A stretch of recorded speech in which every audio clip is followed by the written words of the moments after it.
Kwa hiyo ina maana Juma anajua? Aliuliza Lama kwa hasira. Ndiyo, sijui ni Juma ila ni yule jamaa niliyekukuta naye, alijibu yule kaka ambaye Lama alitoka naye Kongowe, huku mwenzake akiwa kasimama tu anawasikiliza. Yaani Juma kaniingiza mkenge hivi hivi. Vipi ningekufa sasa? Ila hamna noma. Sasa na nyie tugawane mlichoiba, kila mtu ale kona yake, aliongea Lama kwa ghadhabu.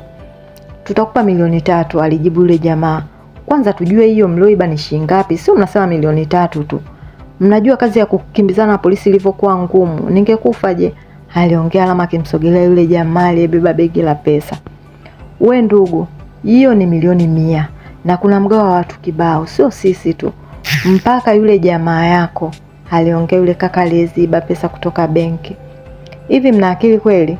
Yaani ya watu wamekaa huko wanakula lamu starehe alafu mnaweka kwenye mgao. Mimi msiniletee hizo habari. Nipeni 20,000,000 niondoke zangu, la sivyo, aliongea Lama. Ila wakati anaongea hayo, alishahisi hapa uwezekano wa kuondoka salama ni mdogo. Hasa huyu jamaa mwenye bastola anaweza mchenjia muda wote. Hivyo alikuwa makini sana na ile bastola ambayo jamaa aliichomeka nyuma ya suruali yake. Hazikupita sekunde nyingi aisee. Ni kama akili yake ilivyowaza ndivyo ilivyotokea. Jamaa akawa anapeleka mkono taratibu nyuma ili achomoe bastola. Naye hakuwa mzembe. Halimuwahi yule kaka aliyeshika begi la pesa, akamkaba shingo, akamtanguliza mbele, yeye akawa nyuma yake. Lama akachomoa kisu chake kidogo ambacho mara nyingi huaga anatembea nacho, akamwekea shingoni yule jamaa. Akawa na yule jamaa naye akawa ameshachomoa bastola, akawa amemuelekezea Lama. Hapa leo wote tutakufa. We ni uwe na mimi namchinja huyu jamaa yako. Mimi sina cha kupoteza, aliongea Lama akizidi kukishindilia kisu shingoni kwa yule mwenzake. Mdogo wangu, hebu mpe hiyo 20,000,000.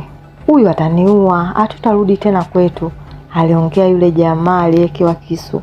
Kumbe walikuwa ni mtu na mdogo wake. Kwanza tupa hiyo bastola pembeni.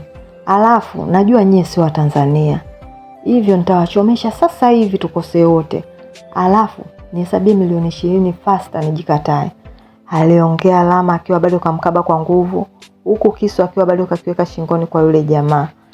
Lama akamvua begi yule jamaa ambaye yeye alimkaba, akamtupia yule mdogo mtu ili amhesabie hizo 20,000,000.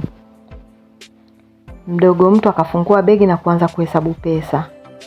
Akaweka pembeni mabunda kadhaa, akaweka pembeni. Mwachie kakaangu, 20 yako hii hapa, aliongea yule jamaa. Chukua viloba hivyo pembeni hapo vichafu vichafu, weka hiyo hela humo ndani. Ila hiyo bastola usiokote, ole wako nakwambia. Alizidi kupiga mikwala Lama. Kweli yule jamaa alifanya vile Lama alivyomwambia. Baada ya kuzingiza zile pesa kwenye viloba, alimpa Lama. Lama baada ya kuzichukua, aliendea pikipiki yake huku akiwa anambuluza yule kaka mto mpaka alipoiwasha. Akaondoka kwa mwendo mkali, akiwaacha wale jamaa uchochoroni wamepigwa na butwa. Yaani Lama mpaka anatokeza mabibo alishakoswa na ajali mara kadhaa. Yaani ni Mungu tu alikuwa upande wake aisee. Baada ya mwendo mrefu akatokea Ilala na mara kadhaa aligeuka nyuma kuona kama polisi wanamfuatilia. Waifu, weka nguo kwenye begi haraka. Weka nguo zako na nguo zangu.